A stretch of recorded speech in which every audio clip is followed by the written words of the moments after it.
अगर मैं आपसे कहूं, कल सुबह आप उठोगे और आपके पास 0 रुपया कैश होगा, लेकिन 1 करोड़ रुपए का फुल्ली पेड घर होगा, क्या आप खुश होंगे या डर जाओगे? पिक्चर दिस, संडे मॉर्निंग है, घर में शांति है, आप डाइनिंग टेबल पर बैठे हो, चाय ठंडी हो रही है, पर आपका दिमाग गर्म है। लैपटॉप खुला है, आप बैंक अकाउंट में लॉग इन करते हो, स्क्रीन पर नंबर फ्लैश होता है, 72 लाख रुपीस। यही सब कुछ है। इमरजेंसी फंड, पेरेंट्स से मिला थोड़ा इनहेरिटेंस और 20 साल की डिसिप्लिन सेविंग्स, हर सैलरी से थोड़ा थोड़ा बचाया हुआ पैसा। फिर आप होम लोन अकाउंट ओपन करते हो, outstanding balance 67 lakh rupees, interest rate 7.8%।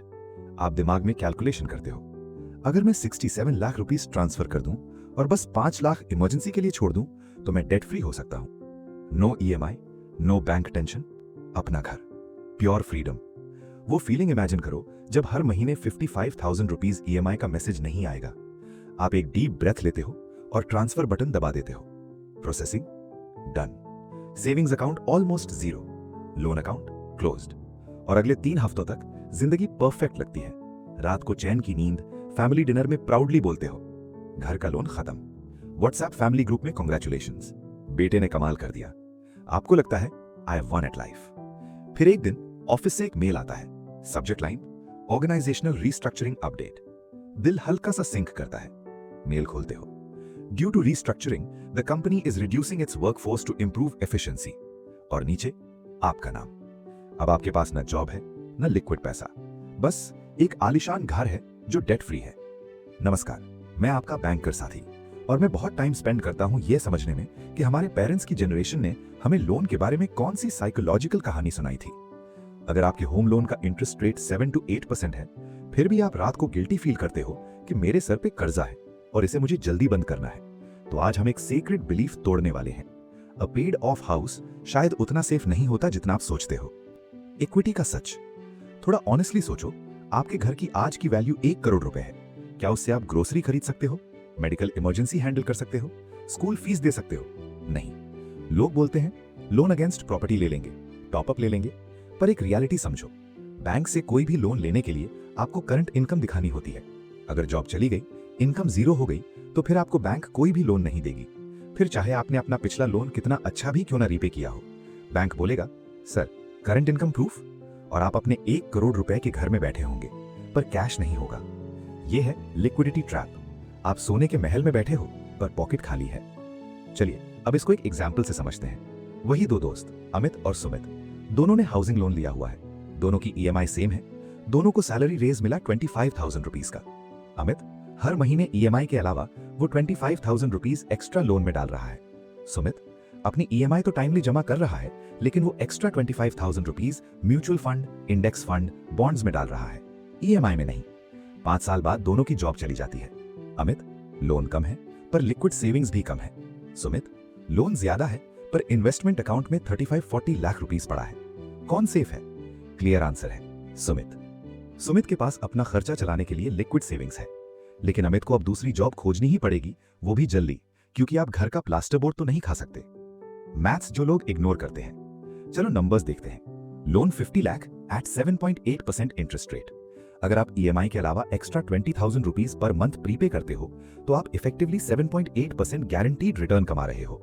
Mortgage interest saving 20 साल में लगभग शायद 25-30 लाख रुपए, बुरा नहीं है, पर अगर वो 20,000 रुपीस लॉन्ग टर्म में 11% एवरेज ग्रो करता है, तो 20 साल में अमाउंट 1.7 to 2 करोड़ के आसपास हो सकता है। डिफरेंस क्या है? क्रोर्स का अपॉर्चुनिटी कॉस्ट। सिर्फ इसलिए क्योंकि वर्ड कर्जा अनकंफर्टेबल लगता है।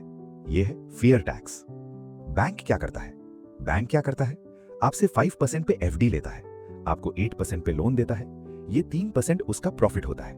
अगर आप 8% पर लोन लेके 12% रिटर्न कमा सकते हो, तो आप डर क्यों रहे हो? रिच लोग डेट से डरते नहीं, वो उसे यूज करते हैं। लेकिन हम मिडिल क्लास को सिखाया गया डेट से भागो, लोन जितनी जल्दी बंद हो जाए उतना बेहतर होता है। मार्केट क्रैश का डर। अब आप बोलेंगे कि स्टॉक मार्केट क्रैश हो गया तो? वैलिड सवाल है। अगर मार्केट 30% गिरता है और आपके इन्वेस्टमेंट की वैल्यू भी लगभग 30% से गिर जाती है, आपके पास 70% पैसा अभी भी लिक्विड है। वो पैसा आप जब चाहे तब निकाल सकते हो। पर अगर आपने सारा पैसा लोन में डाल दिया, तो आपके पास जीरो लिक्विडिटी है। जो पैसा आपने लोन अकाउंट में डाल दिया, वो पैसा बैंक आपको वापस नहीं करेगी। फिर चाहे आपकी जो भी इमरजेंसी हो, वो पैसा लॉक हो गया। मार्केट रिस्क टेम्पररी होता है, लिक्विडिटी रिस्क डेंजरस होता है। इन्फ्लेशन का गेम अगर आपने समझ लिया तो आप ईएमआई से कभी नहीं डरोगे। आप ये तो जानते ही होंगे कि इन्फ्लेशन की वजह से आपके पैसे की वैल्यू हर साल कम होती है। इंडिया में लॉन्ग टर्म एवरेज इन्फ्लेशन रफली 5 to 6% के आसपास रहता है। अगर इन्फ्लेशन 6% मान ले तो पैसा हर साल 6% की परचेजिंग पावर लूज करता है। रूल ऑफ 72 सुना है? 72 डिवाइडेड बाय 6 इक्वल्स 12। मतलब रफली 12 साल में पैसे की वैल्यू हाफ हो जाती है। अब 30 साल में क्या होगा? 30 साल में परचेजिंग पावर लगभग 75% गिर जाती है। आपकी सैलरी 100,000 रुपीज पर मंथ है और ईएमआई 30,000 रुपीज पर मंथ है। आपकी सैलरी तो हर साल बढ़ेगी, लेकिन ये ईएमआई फिक्स्ड रहती है। तो इस 30,000 रुपीज पर मंथ की वैल्यू अगले 30 साल में कितनी रह जाएगी? लगभग 10,000 रुपीज पर मंथ। अगर आपकी इनकम सिर्फ 8% से भी ग्रो करती है ईयरली, 30 इयर्स में वो 10 गुना के आसपास हो सकती है। आज सैलरी 100,000 रुपीज, अगर हम करियर ग्रोथ और इन्फ्लेशन एडजस्ट करें तो 30 इयर्स बाद 7 to 8 lakh rupees per month possible है। अब आप खुद सोचिए, आपकी ईएमआई जिससे आप इतना डर रहे हैं, उसकी एक्चुअल वैल्यू आपकी सैलरी की कितनी रह जाएगी? बैंक ने आपको आज के महंगे रुपए दिए, आप उन्हें कल के सस्ते रुपए से वापस करोगे। अगर आप अर्ली रीपेमेंट कर देते हो तो आप वॉलंटरली महंगे रुपए जल्दी दे रहे हो और इन्फ्लेशन का एडवांटेज बैंक को दे रहे हो।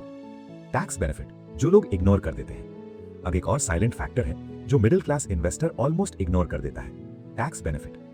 होम लोन सिर्फ लोन नहीं होता, वो एक टैक्स प्लानिंग टूल भी होता है। Section 24B interest benefit. India में आपको होम लोन के इंटरेस्ट पे 2 लाख रुपीस तक का डिडक्शन मिलता है हर साल।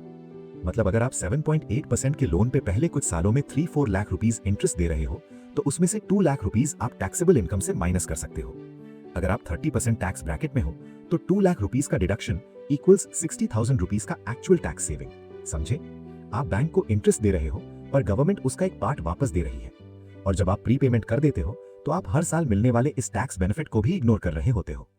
Piece of mind argument. हाँ, डेट फ्री होना अच्छा लगता है, सुकून मिलता है, पर सवाल यह है कि कितना पैसा देने को तैयार हो उस सुकून के लिए। अगर मैथ्स के हिसाब से आप 1 to 2 करोड़ रुपीस सैक्रिफाइस कर रहे हो सिर्फ इमोशनल कंफर्ट के लिए, तो कॉन्शियसली डिसीजन लो, ब्लाइंडली नहीं। कब प्रीपेमेंट सही है? अब सवाल यह है कि क्या फिर हर लोन को चलने दें? क्लियर बोलता हूं, नहीं। अगर लोन का इंटरेस्ट रेट 10% या ज्यादा है तो प्रीपे करो। ऐसे लोन को जितना जल्दी क्लोज कर दो उतना सही है। अगर आप डिसिप्लिन सेवर नहीं हो तो प्रीपे करो। अब ऐसा करना भी सही नहीं है कि आप सिर्फ मिनिमम ईएमआई पे करते हो और एक्स्ट्रा पैसा बिना जरूरत की चीजों पर उड़ाते हो। आपको एक्स्ट्रा किसी अच्छे फंड में या स्टॉक में इन्वेस्ट करना होगा। लेकिन अगर आप वर्किंग ईयर्स में हो, लोन 7 to 8% है और डिसिप्लिन्ड इन्वेस्टर हो तो ब्लाइंडली एग्रेसिव प्रीपेमेंट ऑलमोस्ट हमेशा अच्छा ऑप्शन नहीं होता है। फिर सवाल यह है कि क्या सिर्फ नो ईएमआई सुनने के लिए आप अपनी फाइनेंशियल फ्लेक्सिबिलिटी सैक्रिफाइस करोगे, या फिर आप स्ट्रेटेजिकली लोन को चलने दोगे और पैसे को ग्रो करने दोगे? हाउसिंग लोन को खत्म करना फ्रीडम नहीं होता, हाउसिंग लोन को कंट्रोल करना फ्रीडम होता है। डिफरेंस समझना ही मैच्योरिटी है।